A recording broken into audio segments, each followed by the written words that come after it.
भाजपचे कल्याण पूर्वेचे आमदार गणपत गायकवाडांसह तिघांना अटक। उल्हासनगर पोलीस स्टेशनमध्ये शिंदे गटाच्या माजी नगरसेवकांवर गायकवाडांकडून गोळीबार।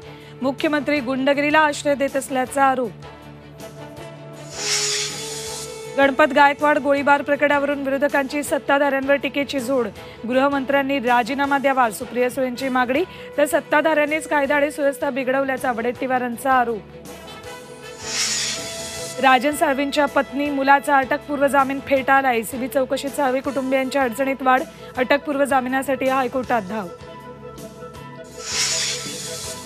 लोकसभा निवडणुकीआधी उद्धव ठाकरेंचा राज्यव्यापी दौरा। फेब्रुवारीत राज्य पिंजून काढणार उद्धव ठाकरे। प्रत्येक मतदारसंघात किमान एक सभा घेणार। वंचितचे प्रकाश आंबेडकर आणि देवेंद्र फडणवीस आज एकाच मंचावर येण्याची शक्यता। बीडमधील गहिनीनाथ गडावरील कार्यक्रमात दोन्ही नेते येणार एकत्र। आणि सावित्रीबाई फुले पुणे विद्यापीठात राडा। रामायणावरील नाटकावरून ललित कला केंद्र आणि अभाविप आमने सामने। नाटकात काम करणाऱ्या कलावंतांना मारहाण।